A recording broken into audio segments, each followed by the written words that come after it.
Grupo 3.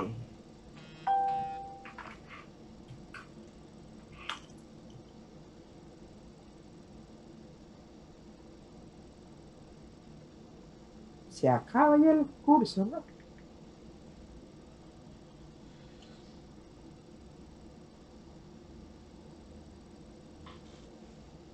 Bien.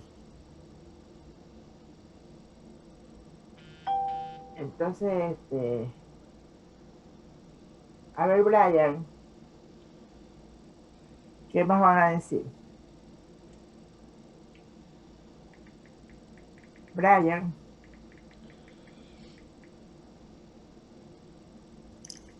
¿no está Brian Aviles?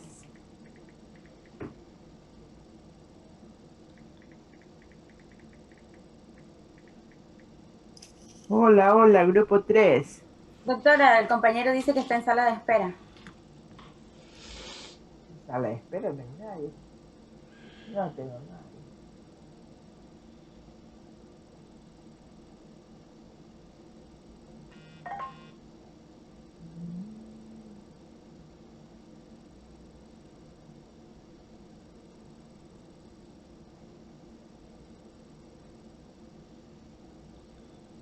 Bueno, entonces cualquiera que participe, pues ya todos están ahí.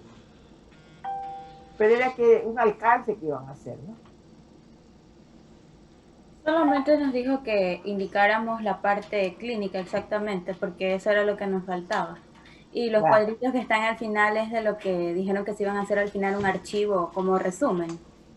ajá, ya. Ya cualquiera entonces, ya que lo diga rápidamente. Pero a ver, Ah, déjame grabar. Espérate, déjame grabar. Bueno, entonces vamos a dar comienzo a la clase del día martes 23 de febrero. Vamos a terminar por los trastornos de la coagulación, que nos faltaban unos ratitos. Bien.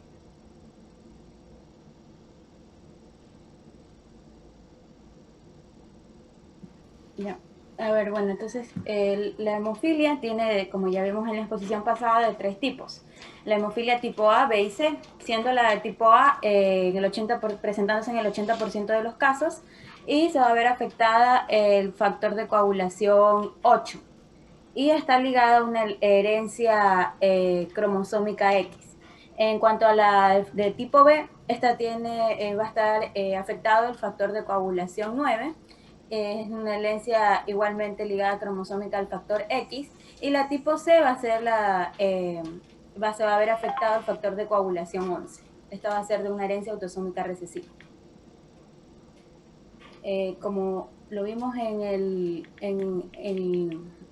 la semana pasada, aquí está lo que es la cascada de la coagulación y vamos a ver en qué partes va a afectarse la hemofilia B, la hemofilia C, la hemofilia A y la deficiencia de vitamina K que nos pueden causar problemas de tipo hemorrágicos. Siguiente.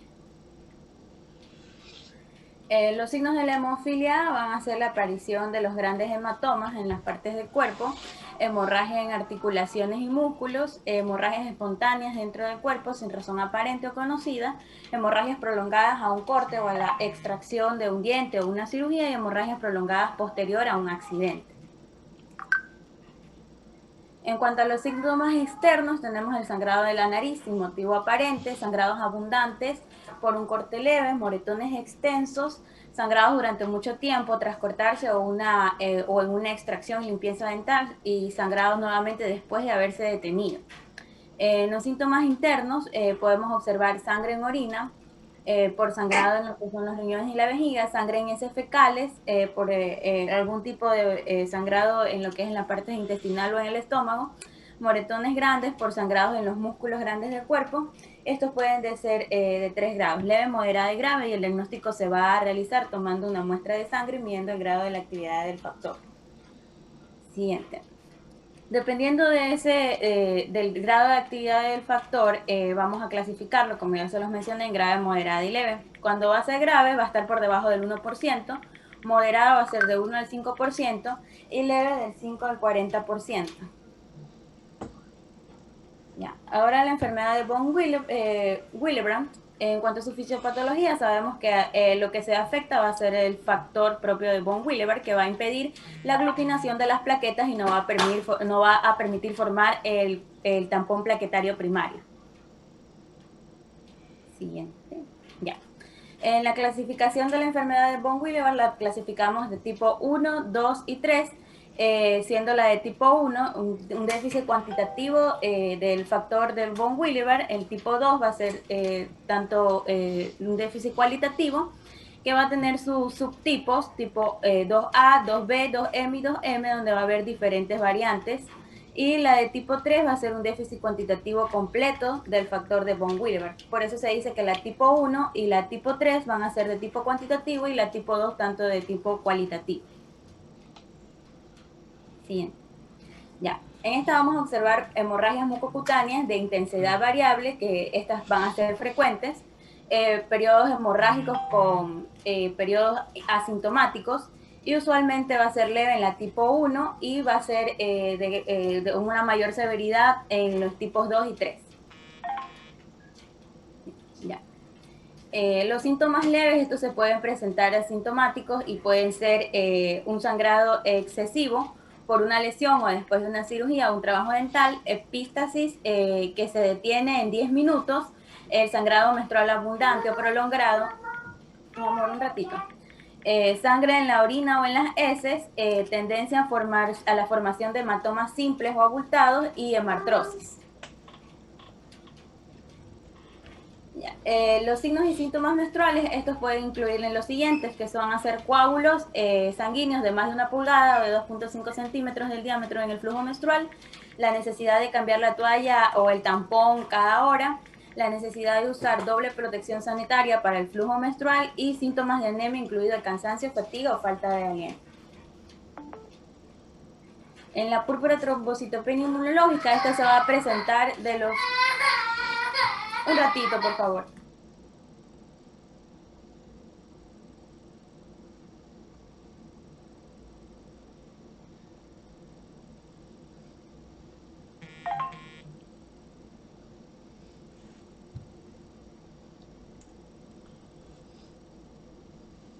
Por favor, compañeros, ¿alguien más puede continuar? Es que yo estoy solita y mi bebé se cayó y no va a hacer silencio en un rato. Puedo continuar Sí, más es. yo.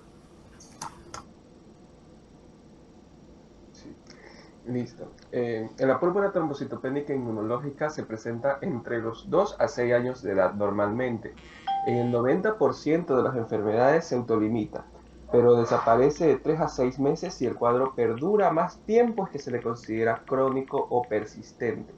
Esta enfermedad es frecuente durante los cambios de estación. Usualmente hay una historia de un cuadro febril viral, el cual activa normalmente el sistema inmunológico y ya lo permanentemente lo mantiene con este cuadro clínico durante este periodo de 3 a 6 meses. En unos 7 a 21 días es donde debe presentarse usualmente el cuadro clínico febril viral para que esta enfermedad empiece a manifestarse con sus trastornos de coagulación. Siguiente. Muy bien, la fisiopatología va a comprender en cuatro pasos. El ciclo de respuesta inmunológica a la púrpura trombocitopénica inmune va a ser la sensibilización plaquetaria como primer paso. Comienza con la fijación de los anticuerpos, que va a ser las flechas amarillas que están dirigiéndose hacia la plaqueta. Mayormente el tipo de inmunoglobulina G va a determinar los antígenos en la membrana plaquetaria, principalmente los complejos de glicoproteínas. Las plaquetas con el complejo antigénico del cuerpo capta por los macrófagos, los cuales son el número 2, los macrófagos CD154 y CD40, del sistema retículo endotelial mediante los receptores de los fragmentos RE de la inmunoglobulina. En paso 3, con la consiguiente internalización, digestión y degradación de lo que es el antígeno. Y como paso 4 van a ser los linfocitos B, que por el intermedio de la proteína tipo sinasas se producen nuevas como cortes de los anticuerpos antiplaquetarios, en los cuales se va a amplificar la respuesta inmunológica. Esto de aquí va a atacar en sí a las mismas plaquetas, fagocitando todo lo que ven a hacer desde sus receptores, provocando una falta de la coagulidad desde el punto 1, desde la formación del tapón plaquetario, incluso ya impidiendo la formación del coágulo rojo en la hemostasia secundaria. Siguiente. La púrpura trombocitopénica inmunológica tiene un signo característico, que es el sangrado mucocutáneo. Existen dos tipos de púrpura, la púrpura seca y la púrpura húmeda. Va a depender si del tipo de sangrado sea mucocutáneo o sea más externo. Por ejemplo, la púrpura seca es cuando predominan las petequias y las equimosis. Y la púrpura húmeda es cuando predominan los sangrados mucosos como la epístasis, la gingivorragia y las metrorragias, las menometrorragias. Y el sangrado en áreas críticas, como el sistema nervioso central, normalmente no son usuales. Estos más que todo se dan en casos de traumas. Cuando el paciente sufre un trauma, es que la hemorragia a nivel del cráneo, es que la hemorragia puede darse a este nivel. Ahí en la imagen se puede ver una diferencia entre una petequia y una manifestación del púrpura. Siguiente. Bien. En este cuadro vamos a determinar 9 de las consecuentes manifestaciones clínicas que se presentan en los trastornos de coagulación. Normalmente la mayoría se parecen, pero en estas 6 patologías, bueno, 3 con la subdivisión de la hemofilia, vamos a determinar la presencia de epístasis en la hemofilia A, sí se va a presentar. En la hemofilia B también se presenta epístasis. En la hemofilia C también. En la enfermedad de von Willebrand se presenta incluso con una prolongación de hasta 10 minutos.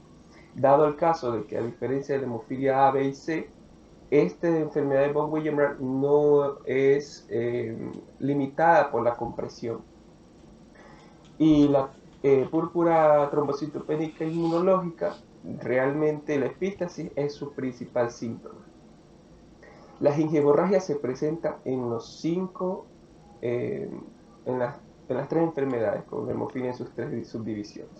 Los hematomas espontáneos se van a manifestar en todas las patologías excepto en la hemofilia C. Debido a esto tampoco se presentan las hemartrosis. Esto es debido a que la hemofilia A y la hemofilia B se parecen, pero la hemofilia C tiene un compuesto un poco menos agresivo al momento del sangrado y por eso tampoco se presenta en un mayor porcentaje de la población. Los trastornos menstruales se van a presentar en todas las patologías. Los abundantes hemorragias por procesos quirúrgicos es presentada en todas las patologías, cada una con su severidad. Los signos de anemia en la hemofilia A y B se presentan solo si hay un tipo de hemofilia de nivel grave. La hemofilia C no se presenta debido a que esta no es muy agresiva. En la enfermedad de von Willebrand y en la púrpura trombocitopénica sí se presenta el signo de anemia. Es posible la presentación asintomática en la hemofilia A y en la hemofilia B, al menos los primeros meses no. Cuando ya sea por adquisición de mutación del primer gen familiar o si es hereditaria, aunque normalmente cuando es hereditaria aparece desde los primeros días de nacido, como pudimos ver en un caso clínico de trastornos de coagulación. Pero la C sí se puede presentar asintomática. La enfermedad de von Willebrand también y la púrpura trombocitopénica inmunológica también. Solo en el caso de un trauma podríamos ya descubrir de que el paciente padece estos trastornos. La abundante hemorragia por lesión sí se da en la hemofilia A, B y C, pero el sangrado tras la lesión es de tipo tardío, a comparación de la enfermedad de von Willebrand, que puede ser fluctuante. Y en la púrpura trombocitopénica inmunológica, lo que la diferencia es que tras el trauma sí se presenta abundante lesión, pero esta es de forma temprana. Siguiente. Los trastornos de la coagulación, la interpretación. Bien, tenemos que los tipos de exámenes van a ser los tiempos de hemorragia, los tiempos de A ver, digo, tromboplastina. Yesenia, ¿ya puede explicar este cuadrito? ¿O todavía está ocupada? Yo iba a hablar de eso, doctora. No sé si puedo. No, doctora, ya no estoy ocupada. A ver, ya, pues para que lo explique el cuadrito, ¿no? O sea, este cuadro, atiéndanlo, este cuadro se lo tienen que aprender, está muy explícito, ya prácticamente les han dado todo hecho, así que, por favor, aprendan bien este cuadro y la interpretación de este cuadro, que les va a servir en su vida profesional, ¿no? Ya. Ya, bueno, entonces los exámenes que vamos a pedir, o los principales que se van a usar para medir el tiempo de sangría, van a ser el tiempo de hemorragia, que este va a medir la duración de la hemorragia, que va a estar provocada por una incisión superficial y por tanto valora el funcionamiento de la hemostasia primaria. Este se encuentra alargado cuando existe una alteración tanto numérica como funcional de las plaquetas o cuando hay un déficit del factor de von Willebrand, y actualmente tiende a ser sustituido por el tiempo de obturación. Su valor normal va a ser de 3 a 7 minutos. En la tromboplastia parcial activada, el tiempo de tromboplastina parcial activada se va a utilizar para la valoración de lo que es la vía intrínseca, aunque va a englobar además lo que es la vía común. Está causada, las causas más importantes de su alargamiento van a ser las anomalías hereditarias o adquiridas de la vía intrínseca, como son el déficit del factor 8 en la hemofilia A, la enfermedad de von Willebrand, el déficit, del factor 9, 11 y 12, el déficit de calicreína o de quininógenos de alto peso molecular, también las anomalías hereditarias o adquiridas de la vía común, como son el déficit del factor 10 o del factor 5, el déficit de protrombina, hipofibrinogenemia o disfibrinogenemia. Y su valor normal va a ser de 25 a 45 segundos. El tiempo de protrombina, este va a valorar lo que es la vía extrínseca, pero también va a englobar la vía común. Las causas más importantes de su alargamiento van a ser el déficit hereditario, como lo es en el factor del factor 7, del factor 10 y del factor 5 de protrombina o fibrinógeno. Por los déficits adquiridos también, como son las enfermedades hepáticas, en el factor 7, 10, 2, 5 y fibrinógeno, y el déficit de vitamina K.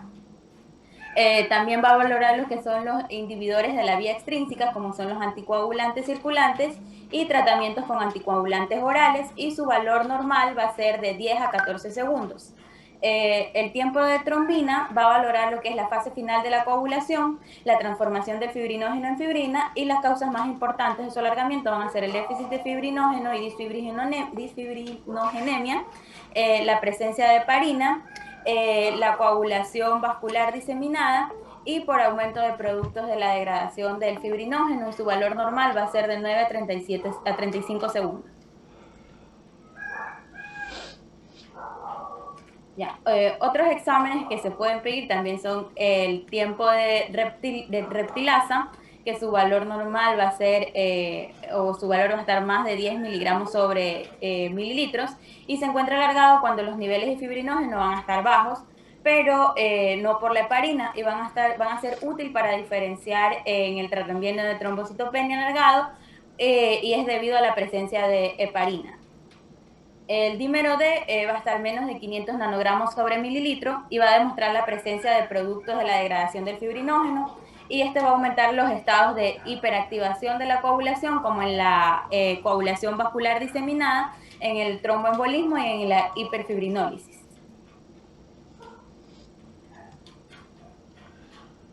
Siguiente. Ya.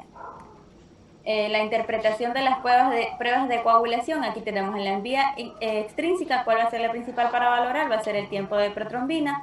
En la vía intrínseca, el tiempo parcial de tromboplastina activa. Y en la vía común, el tiempo de trombina. El siguiente, por favor. Ya. Cuando este es un cuadrito del resumen de los trastornos, según los exámenes que se van a encontrar, la normalidad de los exámenes y en base al diagnóstico, qué es lo que podemos encontrar. En los niños con posibles trastornos de la coagulación, primero vamos a examinar lo que es la historia clínica, luego vamos a examinar la exploración física, si tiene antecedentes de sangrado y también la historia familiar o los antecedentes familiares. En la trombocitopenia es importante lo que es el recuento plaquetario. Los estudios básicos de coagulación, vamos a ver que cuando está aumentado el tiempo de tromboplastina parcial activa, podemos sospechar en lo que es la enfermedad de von Willebrand, en la hemofilia tipo A o B, en déficit de factor tipo 11, del tipo 12, del tipo 8, el ácido antifactor tipo 8, el ácido antifosfolipídico y el anticoagulante lúpico. Cuando el tiempo de tromboplastina, el tiempo de protrombina se encuentra aumentado, vamos a sospechar de un déficit del factor 7, de cumarínicos, hepatopatía, un déficit de vitamina K, y el tiempo de tromboplastina aumentado va a estar, sospechamos de la disminución del fibrinógeno, de una disfibrinogenemia, de una heparina normal o de una coagulación vascular diseminada. Y cuando van a estar aumentados el tiempo de tromboplastina parcial activa y el tiempo de protrombina, vamos a sospechar del déficit de protrombina, de un déficit del factor 5, del déficit del factor 10, de un déficit de vitamina K severo o una hepatopatía grave. Y asimismo, aquí tenemos otro cuadrito donde están los tiempos de trombina parcial activa, el tiempo de protrombina y los tiempos de trombina normales. Vamos a pedir otros exámenes y si estos se encuentran normales, vamos a sospechar sobre el déficit del factor 13 o sobre si este mismo se encuentra aumentado, vamos a sospechar sobre la enfermedad de von Willebrand o sobre la trombopatía. Muy bien, los felicito a este grupo, han trabajado como muy buena la investigación, les han dado a ustedes un resumen, eso es lo que yo me refiero cuando hagan síntesis, se ha englobado todo, ¿verdad? Aquí lo último que expusieron y se sintetiza todo, ustedes tienen ya ahí la condensación de todo lo que se dijo la clase pasada y que va a ser fácil que interpreten ustedes los exámenes de coagulación, que eso es lo que se quiere, ¿no? Que en el momento que ustedes tengan que ver al pacientito, ustedes sepan interpretar esos exámenes y sepan qué hacer. Entonces, con esto queda concluido. El caso clínico ya lo presentaron. Sí, ¿no? Ya se presentó. Y la clase pasada. Ajá. Entonces, con esto queda concluido los trastornos de la coagulación. No sé si ustedes tienen alguna pregunta, algo que quieran que se les aclare.